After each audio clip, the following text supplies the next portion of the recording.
يا ناس سالم الدوسري لاعب ممتاز وبطل وجميل وكل شيء فيه كويس، بس صدقني إنه الإعلام المنتقد لسالم والإعلام المطبل لسالم بمعنى صح، والله هم اللي يخلوا الضغط كبير على هذا اللاعب. ترى عمره ما هو صغير، ما هو في العشرينات، هو ما هو في العشرينات، فلا تدوله ضغط إعلامي سواء من منتقد أو مطبل. تعال نسمع ماذا قال الضيان عن سالم في قنوات 8. يلا بينا.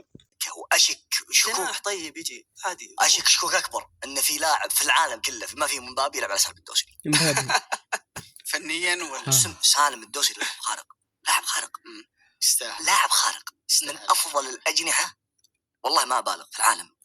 أنت وش تبغى من الجناح؟ يقول سالم الدوسري عندي. طبعا هذه المقابلة دي قديمة كانت قبل فترة، يعني تخيل لو يجي مبابي يعني ما يقدر يلعب على سالم الدوسري.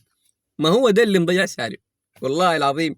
الإعلام اللي يخلي يا أخي إيش بي هدوه ضيان.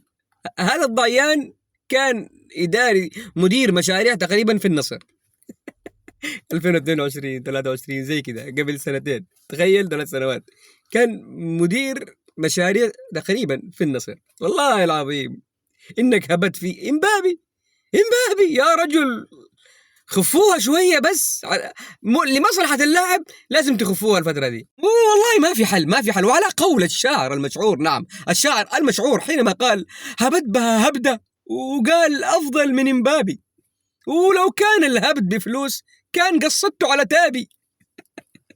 ما تعرف تابي وتمارا؟ ما تقصد زي انت كاش؟ أغنياء انتوا والله أغنياء، الله يبارك لكم يا أخي. أهم شيء القافية. انت ايش رايك؟ انا ما صراحه انا ويك انني فوق الثلاجه اترقى، بديني رايك وقلناها ونعيد. الوضع يا حلولي